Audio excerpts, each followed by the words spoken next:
Oke, kita mulai. Salam sejahtera bagi kita semua. Selamat pagi, selamat datang, dan terima kasih sudah bergabung di webinar Serias MVB. Saya Vioneta, selaku moderator pada hari ini akan memandu acara sampai akhir nanti. Baik, tema webinar pada hari ini yaitu Sinergi, Generasi dan Ketahanan Kreativitas Menggali Potensi Gen Z dan Inovasi di Era Digital. Nah, pada kesempatan ini, kita akan membahas tuntas bagaimana Gen Z dapat memanfaatkan teknologi canggih, melakukan kreativitas tanpa batas, dan semangat kolaborasi untuk menciptakan karya yang berdampak serta solusi inovatif terhadap tantangan di era modern. Nah, di sini kita akan menghadirkan dua narasumber yang sangat menarik, yaitu yang pertama ada Kak Nabila Angela SPD, yang merupakan Duta Kepemudaan Indonesia dan Putri Jawa Tengah. Lalu narasumber yang kedua ada Kak Imelda Renita Alvara SPD, yang merupakan Ketua Divisi Sosial Media dan IT MVP, serta spesialis strategi media sosial dan teknologi digital untuk inovasi kreatif. Baik, tanpa berlama-lama, kita akan memasuki sesi pertama dengan Kak Nabila Angela SPD. Semoga webinar ini dapat menambah wawasan kita. Waktu dan tempat dipersilakan, Kak Nabil. Baik, selamat pagi. Terima kasih atas kesempatan yang telah diberikan kepada saya oleh moderator. Sebelumnya saya mohon maaf atas kendala yang telah terjadi. Sebelumnya perkenalkan, saya Nabila Inculita, yang saat ini akan menjadi pemateri satu dalam sesi webinar series ini. Nah, pada kesempatan kali ini saya akan membawakan suatu materi yang cukup menarik terkait dengan sinergi generasi dan ketahanan kreativitas, menggali potensi Gen Z dan inovasi di era digital.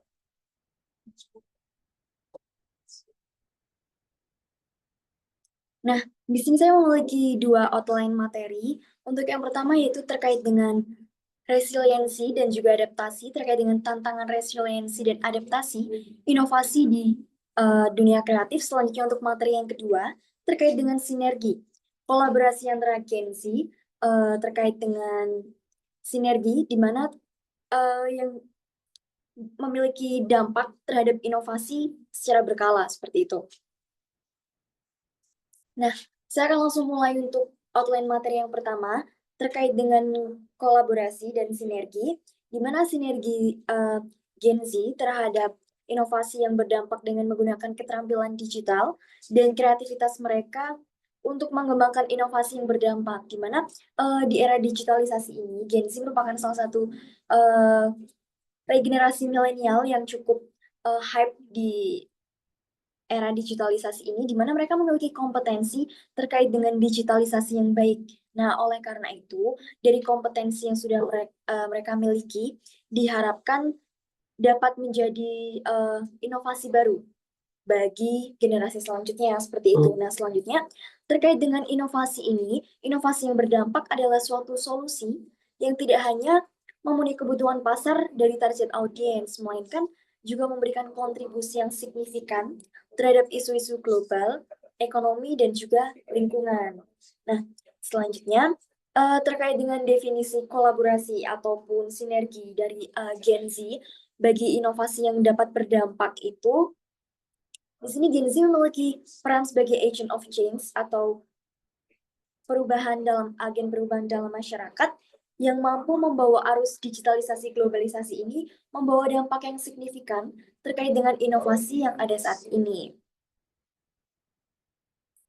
Nah, selanjutnya untuk yang pertama di sini terdapat tantangan dari resiliensi. Nah, tantangan dari resiliensi di sini ada 3 tantangan yang sudah saya rangkum. Yang pertama terkait dengan Media Information Technology atau MIT, di mana seiring berkembangnya waktu ini, globalisasi merupakan suatu arus yang sangat cepat ya berlalu.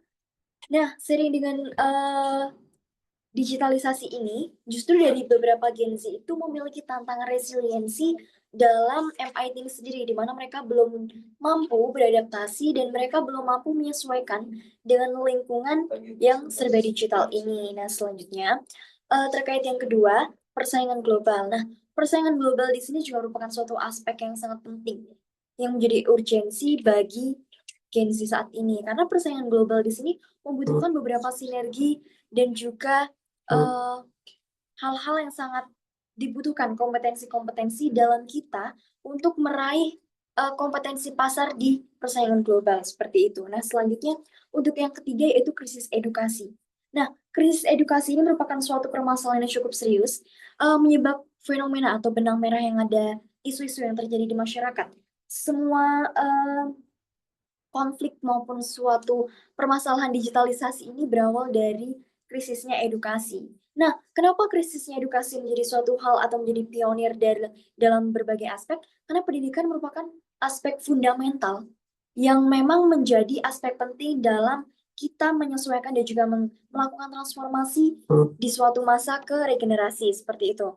Nah, oleh karena itu, dari ketiga tantangan ini menjadi suatu fenomena yang cukup serius yang tentunya harus diimbangi dengan berbagai kompetensi dengan era digitalisasi ini untuk memudahkan kita dalam beradaptasi di era inovasi ini.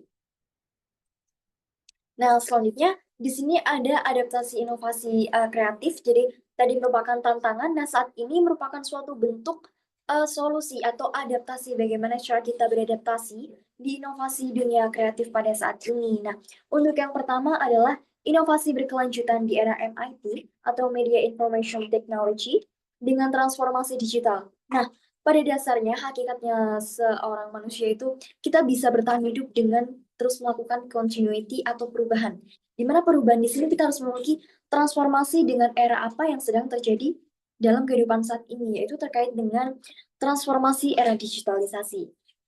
Nah, di sini terdapat gambaran semacam siklus, di mana siklus apabila kita mampu mengoperasionalkan digitalisasi ini dengan baik, maka dalam jangka waktu 2025 maupun 2026 yang akan datang, itu kita bisa mengadaptasi dan kita bisa menguasai berbagai target pasar yang memang kita inginkan dengan adanya digitalisasi.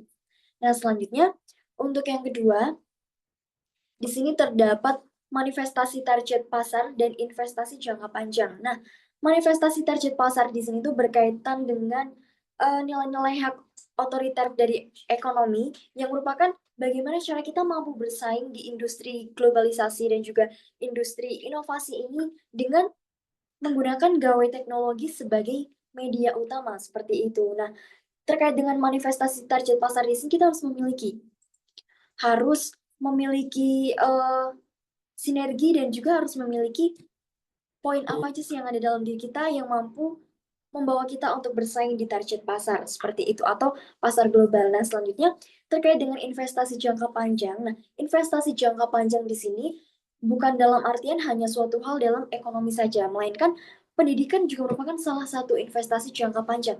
Misalkan dengan kita selalu menempuh pendidikan yang lebih tinggi, dengan selalu bersinergi dan juga berkolaborasi dengan stakeholder terkait. Itu merupakan salah satu contoh bentuk inovasi atau bentuk adaptasi inovasi untuk investasi jangka panjang seperti itu. Selanjutnya untuk yang ketiga, terdapat berpendidikan dan berdedikasi. Nah, di era digitalisasi ini, pendidikan merupakan suatu hal yang sangat penting dan merupakan suatu hal yang menjadi pionir bagi kita bisa menggenggam pasar global seperti itu. Karena dengan globalisasi ini memungkinkan kita untuk menguasai dan juga dapat mengadaptasi dari teknologi saat ini. Karena dengan kita berpendidikan, kita bukan hanya sebatas berpendidikan dan berfungsi ataupun bisa berkontribusi bagi diri sendiri, melainkan terkait pendidikan ini kita juga harus bisa berkontribusi dalam masyarakat, menjadi agent of change, menjadi agen perubahan dalam masyarakat dan sebagai penyalur aspirasi dari masyarakat maupun orang-orang di sekitar kita. Nah, jadi dalam artian berpendidikan dan berdedikasi ini, kita harus memiliki kontribusi penuh dalam masyarakat. Bukan hanya berpendidikan untuk diri sendiri, melainkan juga berpendidikan untuk orang lain dan untuk Indonesia, seperti itu. Nah, selanjutnya di sini terkait dengan kolaborasi sinergi terhadap inovasi. Di sini ada 6 aspek. Untuk yang pertama adalah development skills. Nah, di mana dengan kita berkolaborasi dan kita bersinergi terhadap inovasi yang akan berdampak pada regenerasi terkait dengan Gen Z dan Gen yang akan mendatang. Nah, ini di sini yang pertama adalah pengembangan dari skill. Nah, dengan kita meningkatkan kompetensi skill dari MIT atau Media Information Technology, kita pasti bisa memiliki pengembangan skill dengan digitalisasi tersebut yang berkaitan dengan transformasi. Selanjutnya yang kedua terkait dengan share knowledge. Nah, di sini kita bisa berbagi dan juga sharing pengalaman dan juga sharing pengetahuan kepada orang-orang di sekitar kita. Nah, terkhusus pada Gen Z. Nah, Gen Z ini kan kita memiliki eh, keunikan atau memiliki karakteristik bahwasanya kita tuh harus memiliki kampanye publik atau saling saling berbagi di media sosial. Nah, di sini pentingnya share knowledge ini menjadi suatu aspek atau sebagai suatu eh, kampanye publik seorang Gen Z dalam memberikan wawasan dan pengetahuan yang sudah dia miliki. Nah, sebagai salah satu contoh, eh, webinar seri saat ini juga merupakan salah satu development skill, share knowledge, di mana saya membagikan pengalaman saya, membagikan pengetahuan yang saya miliki, dan juga sebagai pengembangan skill saya, skill dalam hal public speaking, selanjutnya personal branding, dan juga hal terkait dengan digitalisasi MIT. Nah, selanjutnya yang ketiga adalah battery relation. Nah, secara tidak langsung jika kita berkolaborasi dan bersinergi lintas generasi antara Gen Z dan juga gen yang mendatang. Nah, itu ataupun gen sebelumnya terkait dengan milenial dan lain sebagainya, itu merupakan salah satu bentuk kita menjaring relasi sebanyak-banyaknya.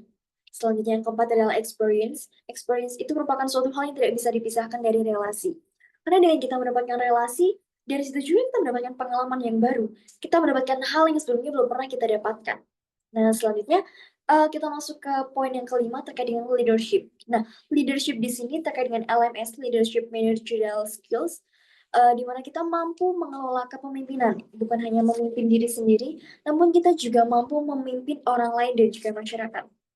Orang akan dikatakan berhasil dalam memimpin diri sendiri jika dia mampu mengkoordinasi dan memanage dirinya sendiri terkait dengan waktu, terkait dengan potensi yang ada dalam dirinya, dan juga bagaimana cara orang itu untuk memanage orang lain dan masyarakat sekitar. Nah, secara tidak langsung dengan kita berkolaborasi, itu kita akan menyatukan dan juga beberapa mindset, open mind bersama dengan stakeholder yang terkait itu merupakan salah satu contoh mengasah skill leadership kita. Selanjutnya yang keenam adalah sustainable innovation atau inovasi yang berkelanjutan, inovasi yang berskala panjang. Nah, di mana dari inovasi yang berskala panjang ini juga bisa kita dapatkan melalui kolaborasi. Nah, misalkan nih, kita kolaborasi dengan stakeholder terkait dengan eh, instansi pendidikan. Maka di sini kita harus memiliki inovasi yang berkala. Oh, misalkan berarti dengan kolaborasi kita harus menghasilkan output apa yang dapat berdampak dan juga berskala besar untuk regenerasi seperti itu. Nah, jadi itulah 6 urgensi atau 6 hal yang menjadi aspek penting dari kolaborasi sinergi terhadap inovasi yang berdampak. Nah, jadi 6 hal ini merupakan hal yang sangat penting dan hal yang sangat urgent bagi Gen Z saat ini. Nah, next, selanjutnya di sini ada implementasi, bersinergi, dan berinovasi. Nah, kolaborasi antara Gen Z dan berbagai stakeholder yang terkait dengan instansi pemerintahan, swasta, dan juga swadaya masyarakat. Nah, untuk implementasi yang pertama di sini adanya proyek komunitas atau paguyuban. Nah, kebetulan pada saat ini saya dinobatkan sebagai Putri Jawa Tengah tahun 2024 dan juga sebagai winner runner up Duta Kepemudaan Indonesia. Nah, jadi di sini saya memiliki beberapa proyek nih terkait dengan stakeholder terkait di mana memiliki mungkin saya mengambilkan salah satu contoh terkait dengan Putri Jawa Tengah. Nah, di sini kita memiliki stakeholder terkait dengan Dinas Lingkungan Hidup, dengan Dinas Pendidikan dari Jawa Tengah, dan juga dari swadaya UMKM masyarakat di Jawa Tengah. Nah, melalui proyek komunitas atau paguyuban inilah yang mampu membantu kita dalam berkolaborasi dan dalam kita bersinergi untuk menghasilkan suatu inovasi yang berkelanjutan. Nah, misalkan terkait dengan inovasi nih, saya mengunjungi suatu inovasi UMKM yang ada di Jawa Tengah. Dengan cara saya memberikan edukasi terhadap mereka bahwa pentingnya digitalisasi ini untuk meningkatkan UMKM mereka. Di mana saya membuat suatu konten yang kemudian saya akan upload di media sosial saya, di mana itu menarik perhatian publik untuk mendatangi UMKM tersebut, di mana ini sebagai suatu bentuk promosi juga. Nah, selanjutnya terkait dengan kolaborasi dengan dinas pendidikan, di mana di sini saya memberikan suatu pelatihan-pelatihan public speaking di beberapa sekolah, kemudian saya memberikan seperti saat ini menjadi pemateri, dan lain sebagainya, itu merupakan salah satu bentuk kolaborasi. Nah, selanjutnya untuk implementasi yang kedua, yaitu inisiatif sosial dan kampanye publik. Nah, kampanye publik ini juga merupakan suatu hal yang tidak bisa dipisahkan dari poin satu sampai poin ketiga. Karena dalam kampanye publik ini pentingnya kita sebagai generasi muda, sebagai Gen Z untuk meng-create content creator dan juga bagaimana caranya sih orang itu tertarik dengan apa yang sedang kita tekuni itu dengan caranya MIT pada saat ini. Media Information Technology merupakan senjata yang sangat ampuh untuk kita dapat mengambil pasar global dan juga dapat mengambil simpati dari masyarakat audiens.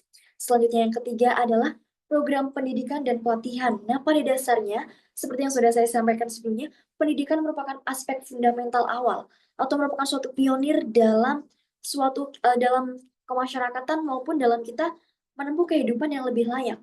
Nah, di mana adanya pelatihan, mentoring, kemudian coaching, dan lain sebagainya itu juga merupakan suatu bentuk program pendidikan, di mana kita berpendidikan bukan hanya berpendidikan untuk diri kita sendiri, namun kita juga berdedikasi. Kita juga memiliki dampak untuk orang lain, seperti itu. Nah, jadi implementasi-implementasi inilah hal yang sudah saya terapkan dan memiliki implikasi yang cukup tinggi bagi masyarakat sekitar, terkhusus pada Jawa Tengah ya, karena pada saat ini saya dikhususkan sebagai Putri Jawa Tengah dan juga sebagai Duta Kepemudaan Indonesia. Nah, dalam Duta Kepemudaan Indonesia ini di sini saya juga berkolaborasi dengan berbagai stakeholder yang terkait dengan Duta Emansipasi meningkatkan pada saat ini saya juga sedang berkolaborasi dengan Duta Emansipasi di mana kita meningkatkan kepemimpinan seorang perempuan terkait dengan kesetaraan gender. Nah, itu juga merupakan suatu bentuk kolaborasi dan implementasi. Nah, jadi implementasi ini bisa kita terapkan dengan kita berkolaborasi satu sama lain. Nah, tadi kan Gen Z nih. Saya di sini sebagai Gen Z selanjutnya eh, kolaborasi dengan antara generasi terkait dengan pihak pemerintah, pihak swasta. Nah, itu merupakan suatu keterikatan atau kerjasama, suatu bentuk kolaborasi untuk meningkatkan sinergi seperti itu.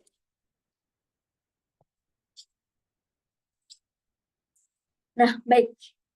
Itulah merupakan materi yang dapat saya sampaikan. Jadi merupakan suatu poin-poin besar terkait dengan bagaimana sih cara Gen Z itu dapat berinovasi dan dapat beradaptasi terkait dengan beberapa tantangan dan juga hal apa yang harus diperhatikan dan hal apa yang harus ditingkatkan terkait dengan skill kita terkait dengan materi pada pagi hari ini yang tentu public speaking, terus hal problem solving juga merupakan hal aspek yang sangat penting dalam kehidupan bermasyarakat karena dengan problem solving di sini kita memiliki banyak problem. Jika kita memiliki solusi, maka kita bisa berkolaborasi dengan berbagai pihak yang telah terkait. Kita bisa mengajukan kerjasama dan lain sebagainya itu sebagai salah satu inovasi.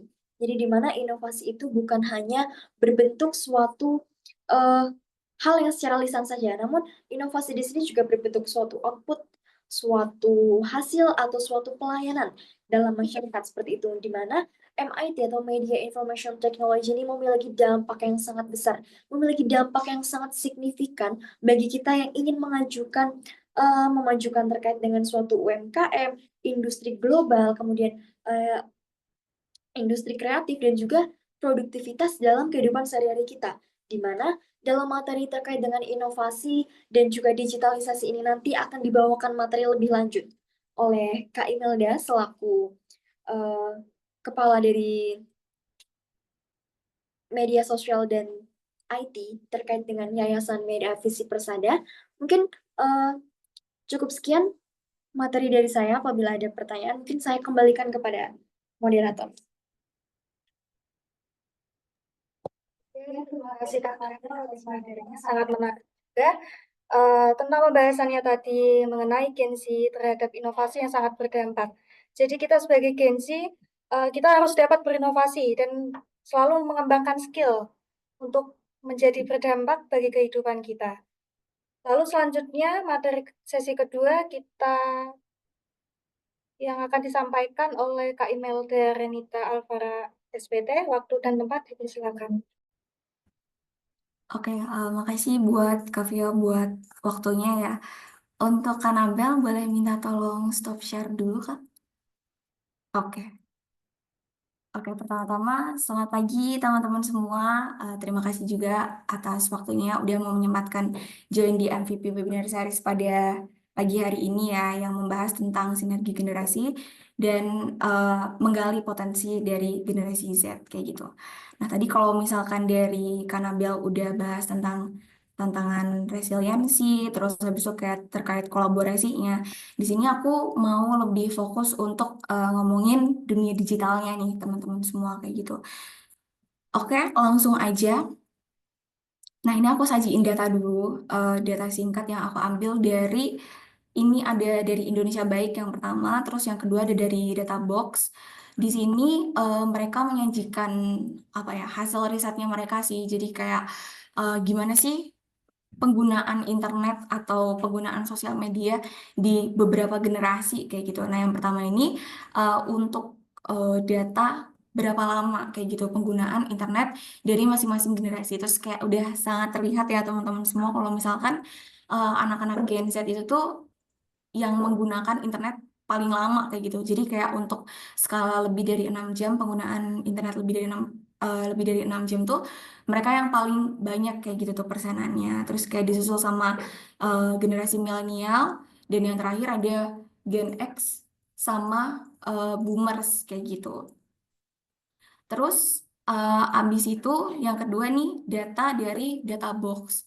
Jadi data box ini tuh lebih dia ke arah Gen Z sama milenialnya doang sih teman-teman. Jadi eh, apa sih media sosial yang paling banyak digunakan sama dua generasi yang sangat internet ini, sangat IoT ini kayak gitu. Jadi kalau misalkan milenial tuh dia masih yang Facebook, YouTube kayak gitu. Terus habis itu kayak baru yang platform-platform yang hitungannya baru ya dari dua platform sebelumnya ini. Jadi kayak TikTok, terus habis itu Instagram, ada juga X yang dulunya itu Twitter, terus habis itu kayak penggunaan yang terakhir adalah LinkedIn kayak gitu. Terus kayak untuk persenan selanjutnya itu kayak yang ya mungkin kayak WhatsApp, terus kayak Pinterest dan lain sebagainya kayak gitu.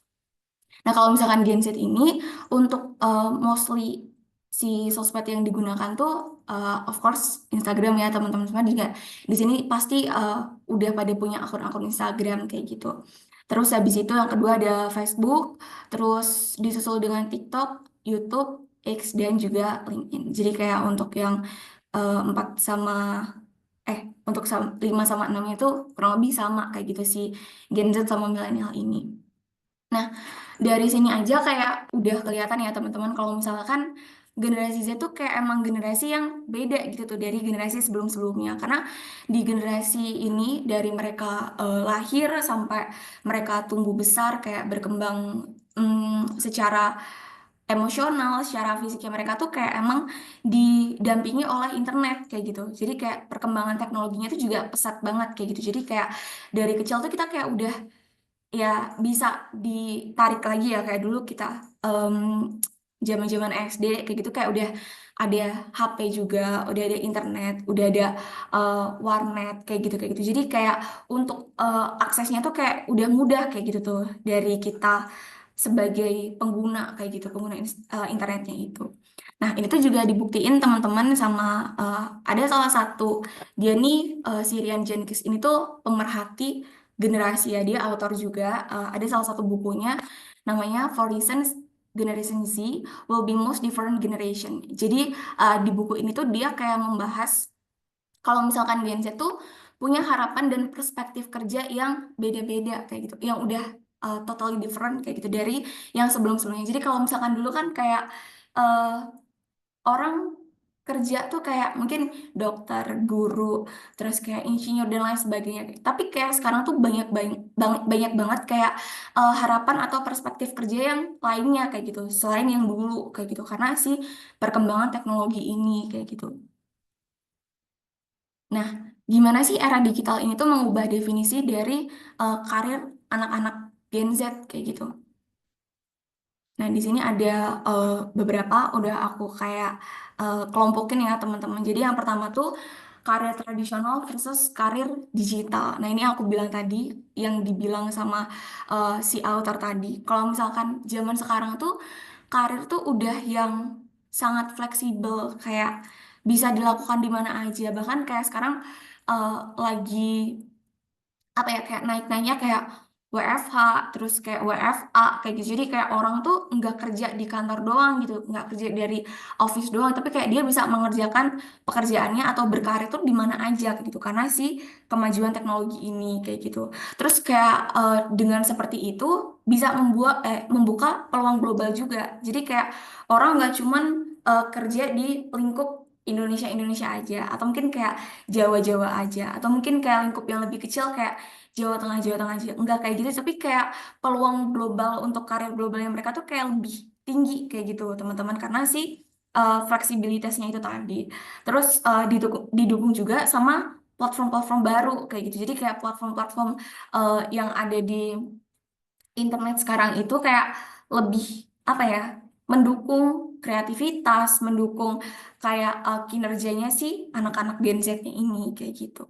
Terus habis itu yang kedua ini ada demokratisasi teknologi. Jadi demokratisasi teknologi ini tuh maksudnya adalah aksesibilitas atau keterjangkauan orang-orang atau si, ya kita sebut aja ya generasi Z ini tadi, untuk alat-alat kreatif kayak gitu. Jadi kayak itu tadi kayak tools-tools atau platform-platform yang lebih banyak lagi kayak gitu. Jadi kayak tanpa memandang latar belakangnya. Mungkin kayak ada keterbedaan dari misal harus premium atau enggak. Tapi kayak yang gratis pun ada gitu dan banyak. Jadi kayak udah disesuaikan sama kreativitas masing-masing aja kayak gitu. Terus habis itu yang ketiga adalah transformasi karirnya adalah yang ketiga adalah ekonomi kreator ini. Jadi kayak banyak model-model bisnis baru yang bisa jadi ya emang ladang usaha atau mungkin kayak uh, peluang karir kayak gitu. Jadi uh, di sini kayak orang-orang yang kreatif, orang-orang yang emang bisa memanfaatkan platform tuh ya udah dia bisa menciptakan pekerjaan baru kayak gitu teman-teman. Nanti kita akan bahas lebih lanjutnya. Nah ini seperti yang teman-teman tahu ya, kayak sekarang kan tadi aku bilang kayak karir tuh nggak cuman yang kita dengar waktu kecil aja kayak dokter, guru, dan lain sebagainya kayak gitu. Tapi kayak sekarang tuh banyak banget kayak karir atau kerjaan-kerjaan yang sebelumnya tuh nggak ada teman-teman. Jadi kayak misal content creator, terus digital marketer, terus kayak freelancer kreatif, data analis, social media manager, UI UX designer. Jadi kayak em, karir-karir ini kayak lapangan pekerjaan ini tuh kayak muncul di bersamaan dengan perkembangan digital itu tadi kayak gitu. Jadi kayak semakin bisa memanfaatkan si digital ini tadi, digitalisasi ini tadi, kita kayak semakin banyak peluang pekerjaannya kayak gitu. Lanjut.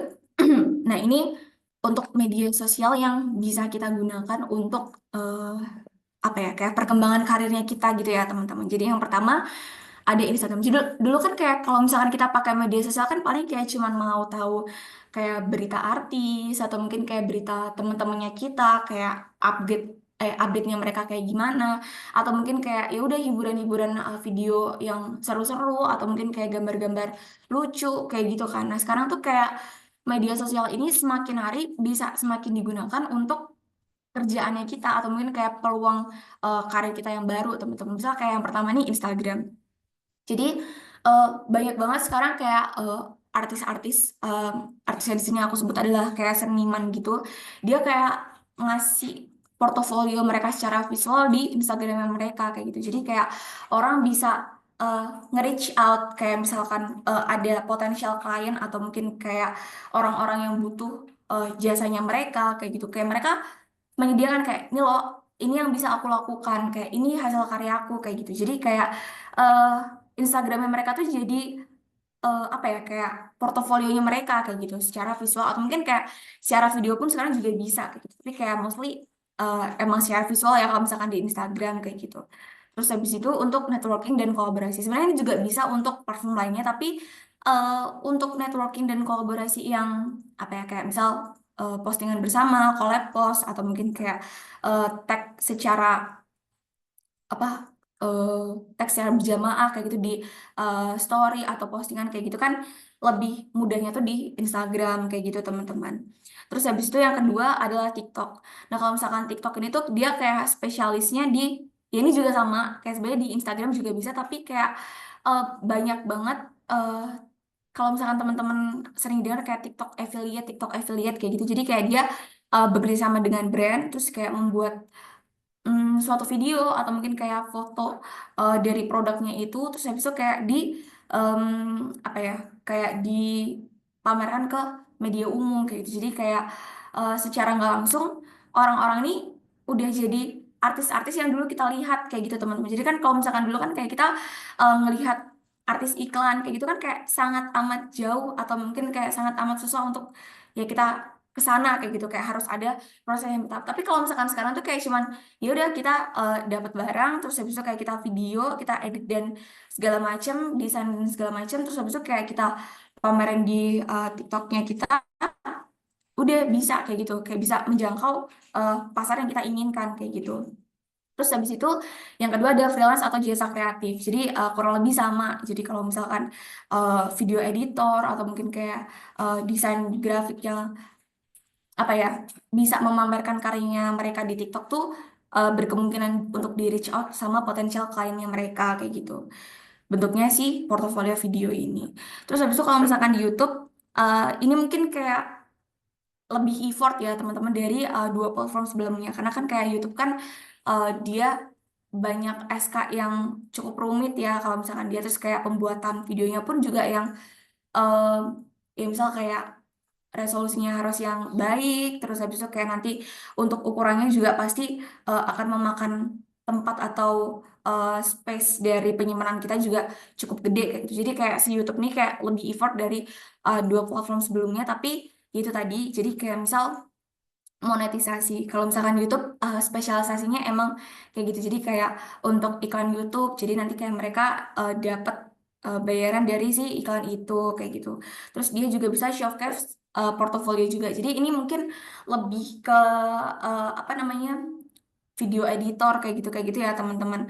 Terus tapi bisa juga kalau misalkan misal aku kayak seorang social media manager kayak gitu.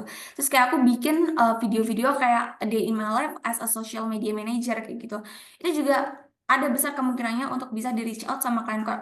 Oh, dia biasanya untuk mengerjakan suatu project tuh langkah-langkahnya seperti ini kayak gitu kayak cocok sama alur kerja aku kayak gitu. Nah, itu bisa juga untuk apa ya kesempatan dari si orang-orang ini tadi tuh untuk mencapai si potensial kliennya mereka kayak gitu. Terus habis itu yang terakhir ada LinkedIn.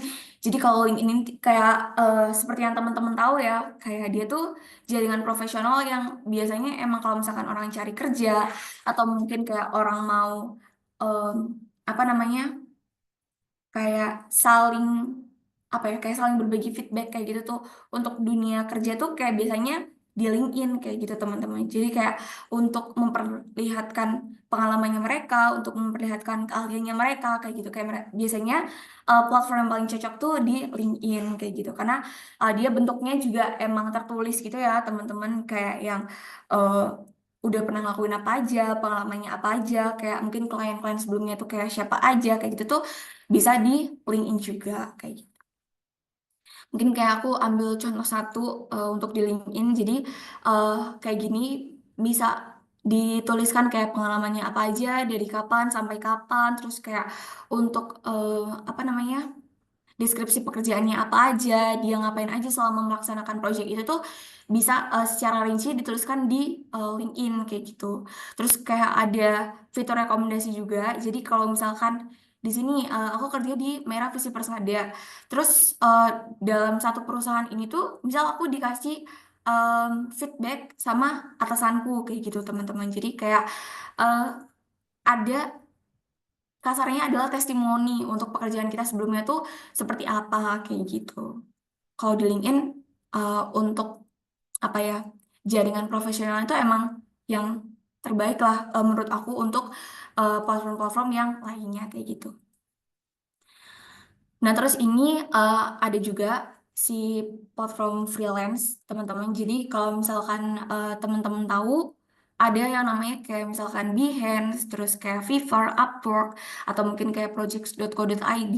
Jadi di sini tuh mereka mungkin cara kerjanya beda-beda teman-teman untuk setiap platformnya. Misal kalau misalkan Behance sama Fiverr tuh dia kayak menampilkan si portofolionya mereka kayak gitu. Jadi kayak uploading dulu untuk portofolionya, terus nanti bisa di reach out sama klien. Tapi kalau misalkan Upwork sama projects.co.id tuh kayak biasanya kita sebagai apa ya, kayak job seekernya itu tuh ya yang cari kayak gitu. Jadi kayak udah terpampang tuh kerjaan apa aja yang disediain sama penyedia pekerjaan. Terus kita yang kayak apply apply baru nanti kita masukin portofolionya kita kayak gitu. Tapi kayak mostly untuk sistem kerjanya itu tadi kayak beda-beda tapi kayak tujuannya sama kayak untuk mempertemukan klien dan si pekerja-pekerja freelance kayak gitu. Nah ini setelah banyaknya kemudian tadi ya teman-teman pasti juga ada tantangannya. Jadi kayak kalau misalkan hmm, perkembangan teknologi yang pesat ini tuh pasti juga persaingannya juga semakin ketat. Jadi kayak orang-orang walaupun ini kayak termasuk mungkin kayak lapangan yang baru, kayak eh, belum ada sebelumnya, tapi kayak pasti orang-orang juga akan menuju ke sana juga kayak gitu dan akhirnya em, akan menimbulkan persaingan-persaingan yang ketat kayak gitu.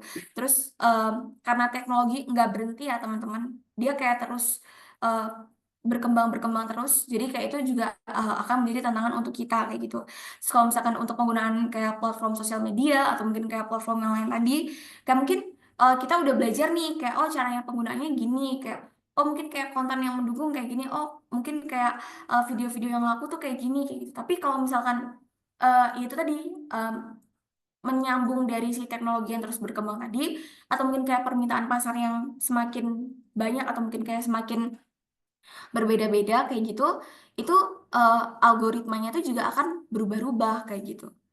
Terus habis itu untuk solusinya sendiri yang pertama kalau misalkan pesaing ya kita juga sebagai individu yang akan bersaing juga harus membangun personal branding yang kuat juga kayak gitu teman-teman. Jadi kayak uh, jangan mau stuck di situ aja. Jadi kayak dilanjutkan sama solusi yang kedua itu kayak kita harus selalu belajar juga untuk platform-platform yang baru, untuk perkembangan teknologi yang terus berjalan ini kayak gitu. Terus fokus sama konten yang berkualitas. Jadi kayak kita jangan cuma ngejar oh tren yang sekarang aja kayak gitu. Karena itu em, apa ya kayak akan berubah terus kayak gitu. Kalau misalkan teman-teman mau ngikutin tren terus juga boleh banget kayak gitu itu malah lebih bagus kayak gitu. Tapi kalau misalkan teman-teman kayak udah punya ciri khas atau mungkin kayak udah ngerti nih kayak apa yang harus disampaikan di media sosialnya teman-teman kayak itu akan bagus juga kayak gitu untuk mempertahankan eh, apa ya kayak kita nyolek si algoritma dari si platform-platform media sosial itu tadi kayak gitu. Mungkin itu aja sih teman-teman dari aku kurang lebihnya. Lebih detailnya ya kalau misalkan untuk ini tadi kan kita kayak cuman apa ya secara dasarnya aja ya kayak gimana sih hubungannya dari si Gen Z ini sama si media sosial kayak gitu.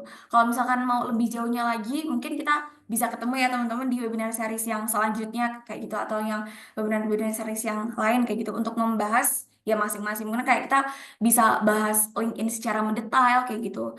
Dulu juga pernah ada webinar series kalau nggak salah di webinar series 10 itu aku pernah bahas juga untuk konten plan atau perencanaan konten di media sosial. Bisa teman-teman lihat di YouTube.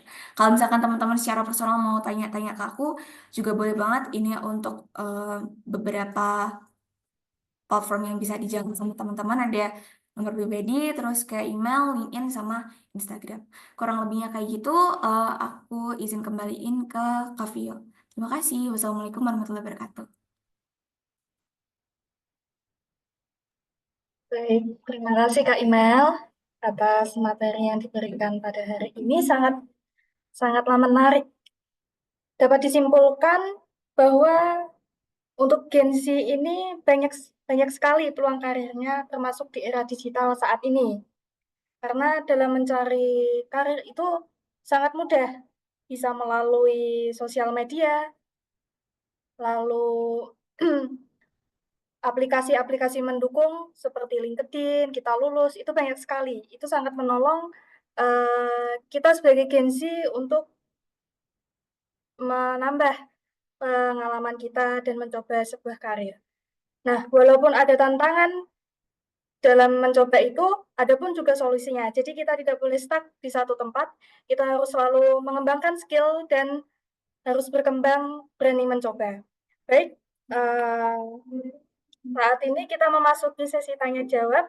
Untuk teman-teman yang ingin melakukan tanya jawab atau diskusi dengan narasumber kita, bisa memberi pertanyaan di kolom chat atau bisa on cam lalu raise hand.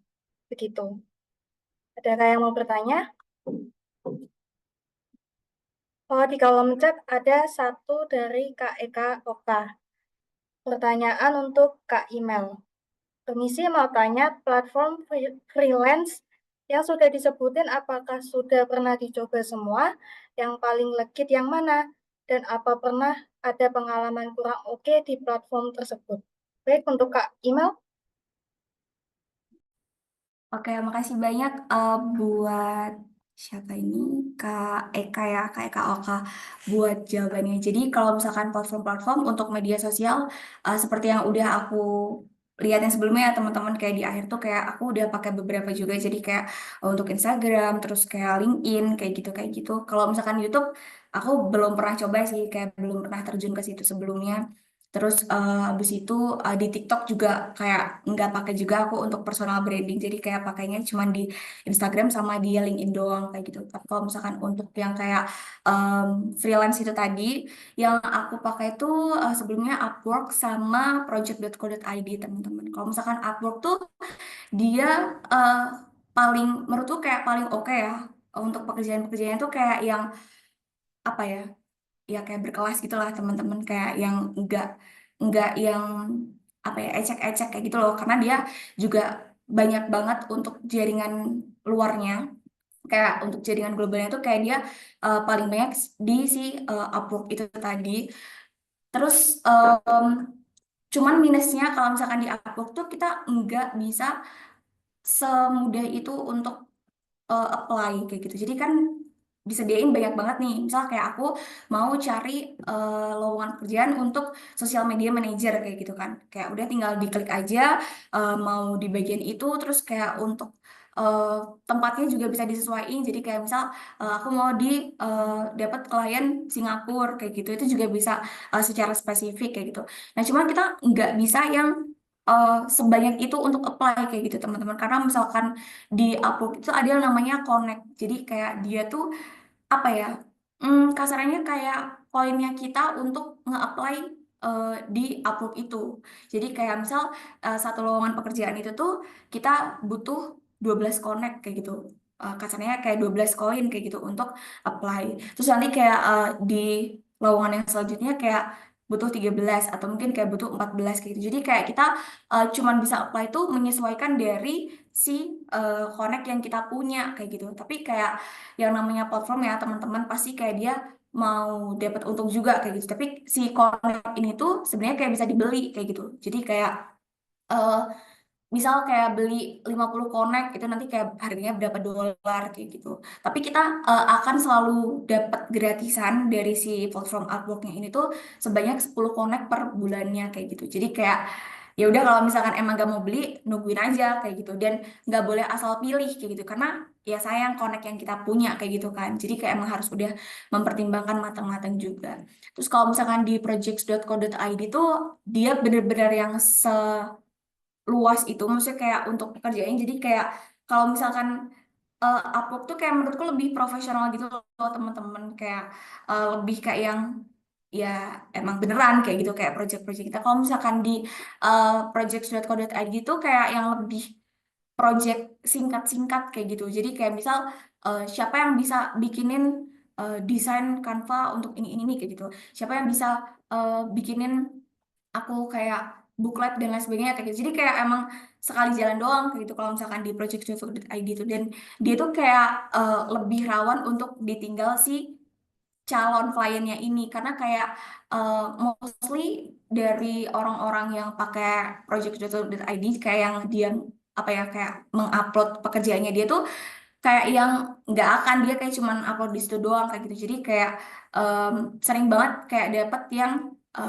klien udah dapat klien dari klien udah dapat apa namanya jasa dari luar kayak gitu tuh kayak sering banget sih project.id-nya ini tuh kayak gitu. Jadi kayak tetap apa ya ada plus minusnya masing-masing sih teman-teman. Mungkin ada juga kayak job street terus kayak yang freelancer kayak gitu tuh kayak juga banyak banget tapi kayak mungkin boleh kayak dicoba semua kayak nanti yang sesuai sama teman-teman tuh yang mana kayak gitu.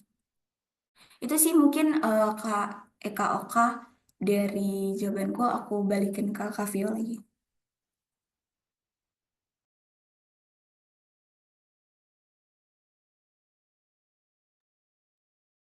Baik, terima kasih Kak Imel. Lalu ini ada pertanyaan tambahan dari Kak Eka Oka. Kak Imel, foto profil akun freelance baiknya pakai yang model kayak LinkedIn atau yang lain, misal fotografer profil pick up aplikasi freelance-nya pakai hasil karyanya. Aku tipe rada khawatir pencurian data. Bagaimana Kak Imel? Oke, makasih Kak Eka Oka buat jawabannya ya. Jadi untuk foto tetap sih, karena kan kita kan mau menuju ke dunia profesional ya Kak Eka. Jadi kayak sebisa mungkin ya fotonya jangan yang foto-foto kayak selfie atau mungkin kayak foto-foto yang kurang profesional ya mungkin bisa disesuaikan aja untuk angel dan lain sebagainya kayak gitu. Terus kalau misalkan eh pencurian data ya.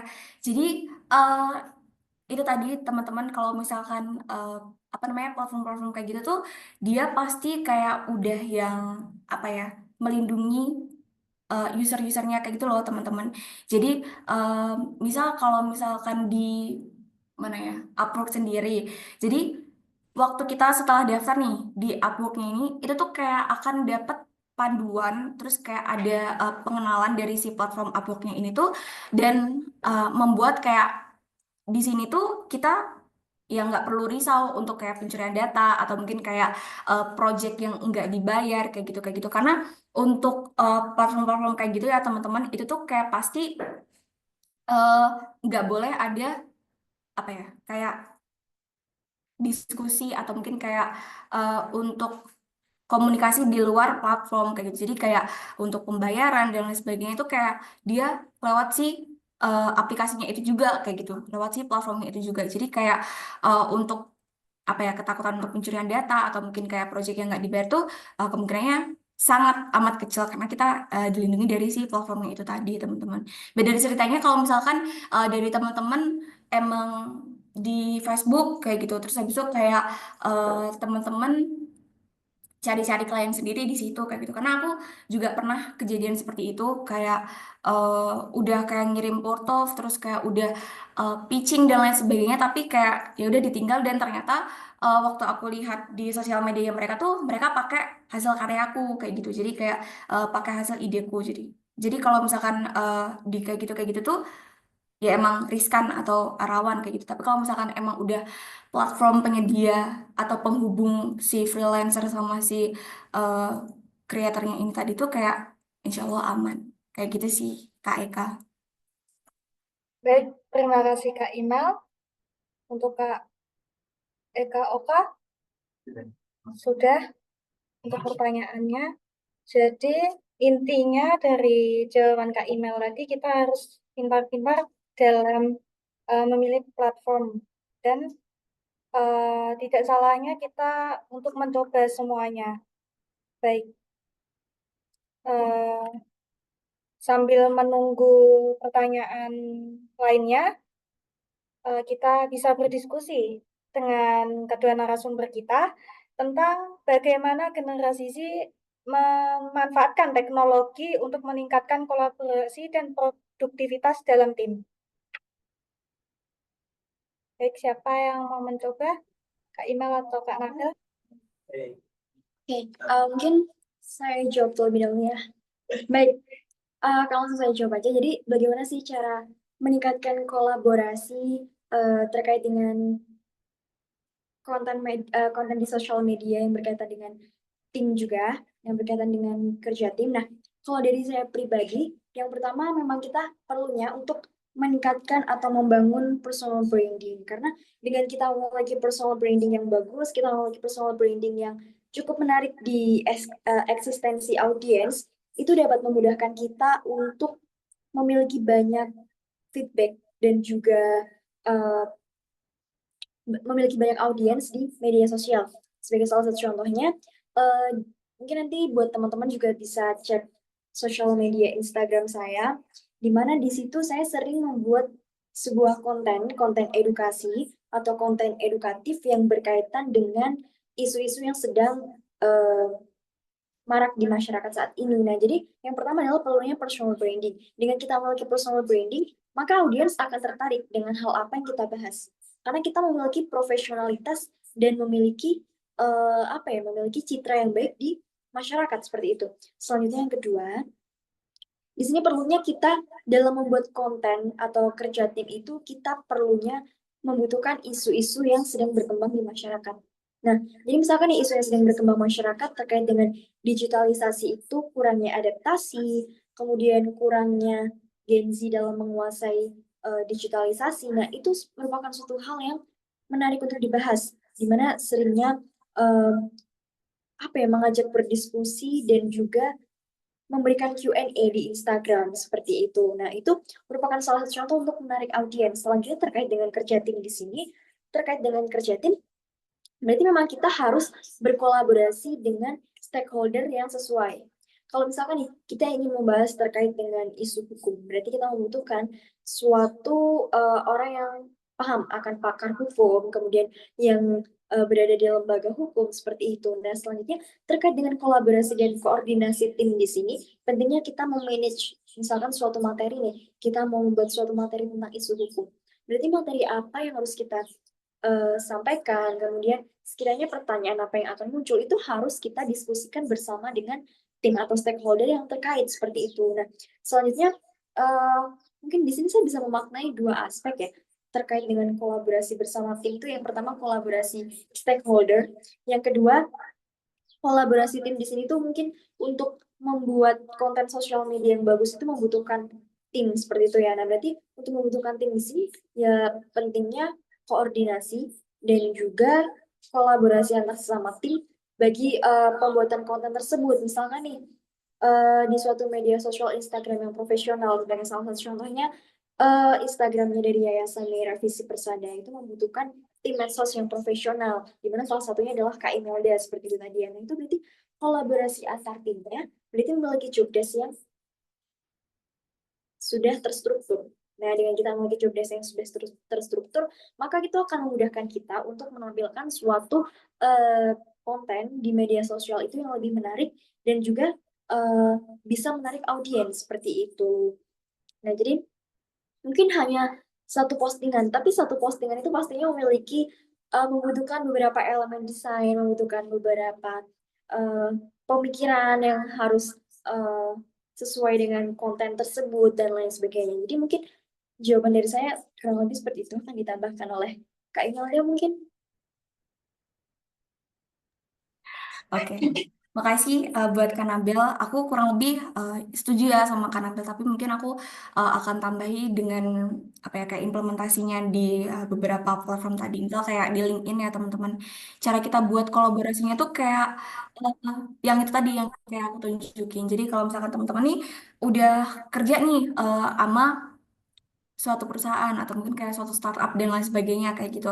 Terus dibuat aja dia kayak akun perusahaannya kayak gitu. Terus nanti kayak dalam satu perusahaan itu tuh kayak kalian bisa kasih eh, testimoni kayak gitu. Nah itu tuh kayak sangat amat apa ya membantu kalau misalkan mau nge-reach out si calon potensial klien kayak gitu.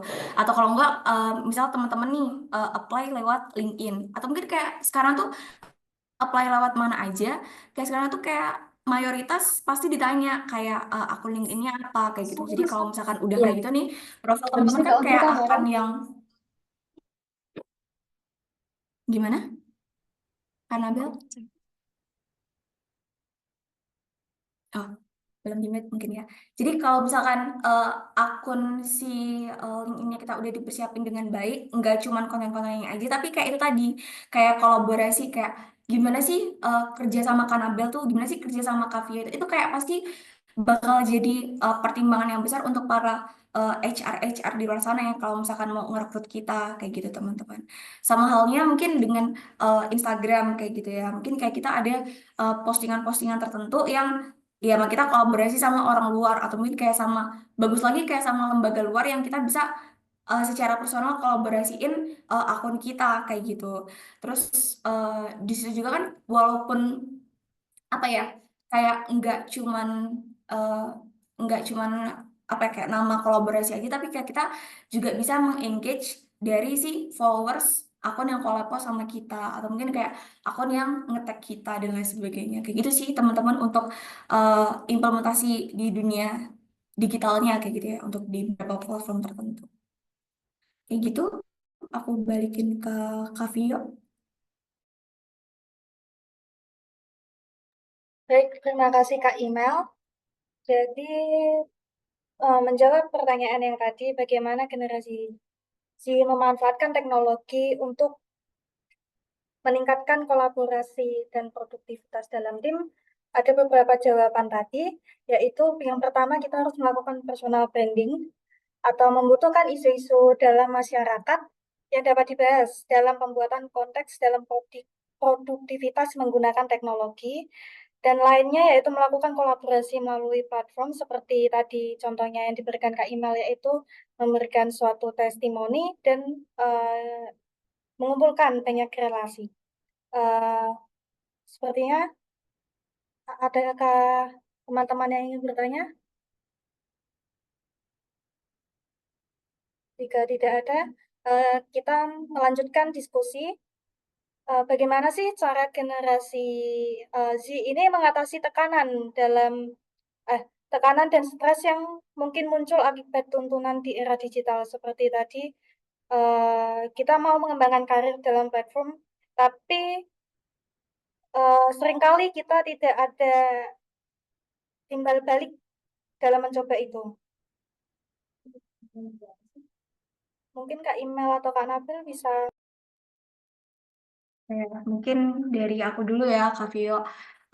Ya itu tadi kayak yang aku bilang, jadi kayak banyak banget tantangan yang muncul ya di era digitalisasi ini. Salah satunya emang yang Kak Vio bilang tadi, jadi kayak emang tekanannya tinggi, kayak gitu, kayak permintaan dari eh, pasar atau mungkin kayak dari klien tuh emang tinggi kayak gitu.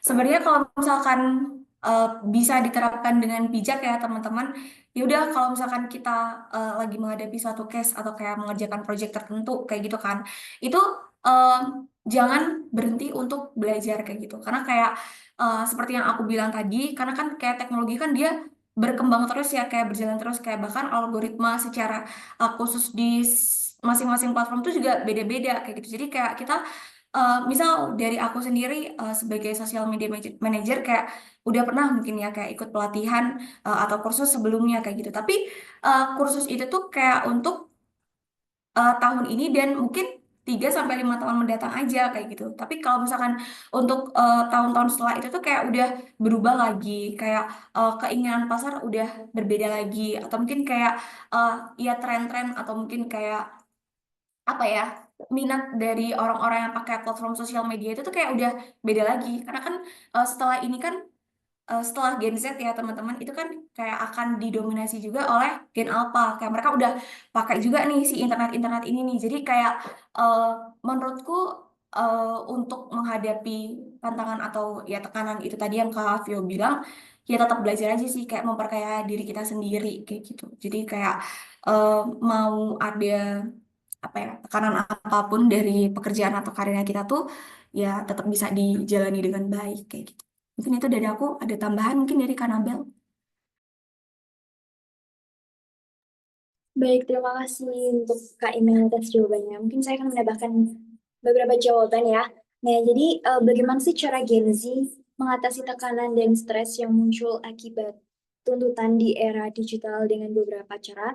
Itu mungkin ini berkaitan dengan mental health juga ya, yang berkaitan dengan mental health. Nah, mungkin untuk yang pertama adalah eh, membatasi digitalisasi dalam berteknologi. Jadi di sini memiliki apa ya, semacam memiliki batasan digital. Karena apa? Karena dengan memiliki batasan digital itu dapat mengubah mindset kita bahwasanya dengan kita menggunakan teknologi itu sebenarnya bisa digunakan untuk manajemen stres atau untuk menghilangkan stres. Bukan justru dengan kita menggunakan teknologi itu membuat kita makin stres.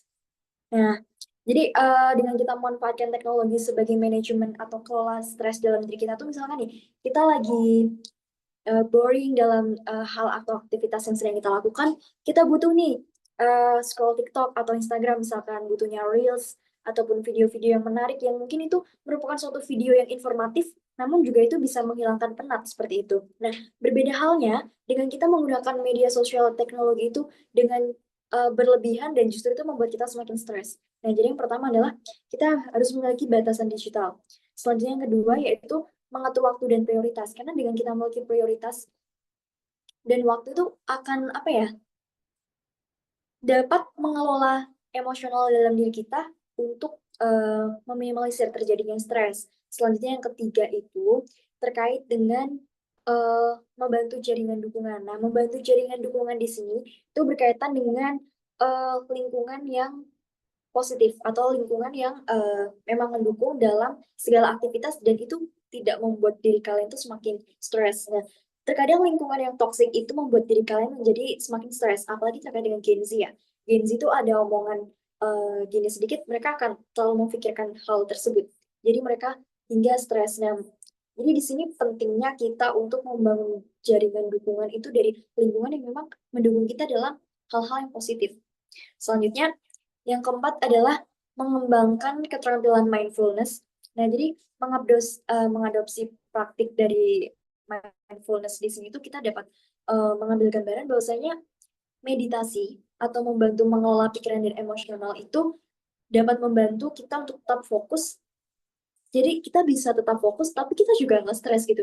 Jadi kita bisa mengendalikan daya emosional dan juga mindset kita dalam era digitalisasi ini. Nah, selanjutnya yang selanjutnya adalah membatasi paparan media sosial. Nah, pentingnya kita menghindari berita-berita hoax. Berita-berita hoax dan ataupun berita-berita yang sebenarnya itu membuat diri kita semakin nggak berkembang gitu loh. Mungkin saya mau mengambilkan salah satu contoh dari pengalaman pribadi saya. Kalau dari saya pribadi, dalam bermedia sosial itu saya lebih suka, misalkan di TikTok ya, saya lebih suka informasi-informasi yang memang itu bersifat informatif atau video yang bersifat informatif. Dan saya menghindari suatu video-video yang sekiranya itu apa ya, misalkan suatu tren. Di era digitalisasi itu banyak tren-tren yang memang sebenarnya membuat kita menjadi semakin stres. Misalkan nih, ada yang bikin tren menggunakan barang-barang uh, hedon dan lain-lain sebagainya itu sebenarnya membuat kita semakin stres karena kita nggak bisa mengikuti tren. Nah, beda halnya jika kita memanfaatkan teknologi itu sebagai literatur kita, sebagai literatur bacaan, sebagai menambah wawasan dan menambah informasi. Itu akan memudahkan kita dan itu akan bisa menghandle kita untuk menghindari hal-hal stres seperti itu. Nah, selanjutnya yang terakhir adalah menurut saya itu kalau berkaitan dengan mental health itu pasti membutuhkan dengan advokat kesehatan mental ya. Jadi mendapatkan bantuan profesional. Jadi membutuhkan bantuan profesional di sini tuh jika kita sudah mengalami stres atau mengalami suatu tingkat kecemasan yang tinggi, perlunya kita membutuhkan bantuan profesional. Bantuan profesional entah itu psikiater ataupun orang terdekat yang sekiranya tuh bisa apa ya membuat diri kita jadi lebih tenang begitu. Walaupun dari semua jawaban saya itu bisa saya simpulkan sebenarnya hal yang paling utama adalah batasan digital dan bisa mengelola diri sendiri. Dengan kita mampu mengelola diri sendiri, apapun apa ya, semacam apapun tantangan dan apapun kendala yang ada di MIT atau Media Information Technology ini, kalau kita memang bisa mengontrol diri, kita pasti tidak akan stres dan kita pasti akan selalu ke jalan yang positif seperti itu. Mungkin itu sih Kak View.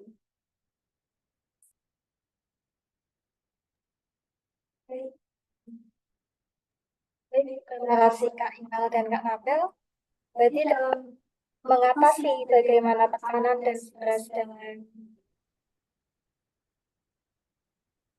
mengatasi tuntutan itu, itu bisa dilakukan dari dalam diri ataupun dari luar diri kita. Contohnya seperti tadi, di dalam diri kita bisa mengatur kesehatan mental kita, lalu belajar dan memperkaya diri, serta menjalani apa yang kita lakukan dengan baik. Sedangkan dari luar kita bisa memperkaya lingkungan yang positif dan berdampak positif bagi kita semua. Baik, tidak terasa kita ada di penghujung acara. Terima kasih untuk para teman-teman yang sudah menghadiri webinar pada hari ini. Sebelumnya kita akan melakukan dokumentasi, karena dokumentasi ini akan sangat penting dalam mengisi link presensi dan mendapatkan sertifikat. Untuk teman-teman, apakah bisa melakukan on-cam semua? Ya, teman-teman, bisa on-cam.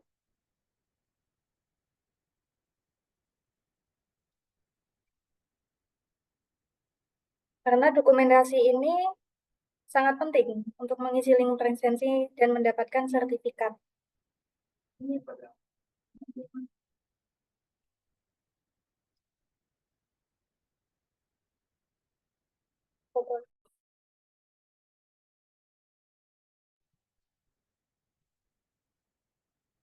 Baik, kita mulai dokumentasi.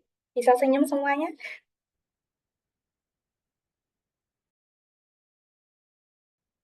Oke. 1, 2, 3. Boleh sekali lagi? Yang lain bisa on cam? 1, 2, 3. Di kolom chat sudah ada link untuk mengisi presensi. Bisa diisi. Mungkin kita tutup webinar pada hari ini. Cukup dari saya. Terima kasih untuk kedua narasumber yaitu Kak Imelda dan Kak Mabel. Dan terima kasih untuk teman-teman yang sudah join pada hari ini. Semoga webinar ini bisa bermanfaat dan berdampak bagi kita semua.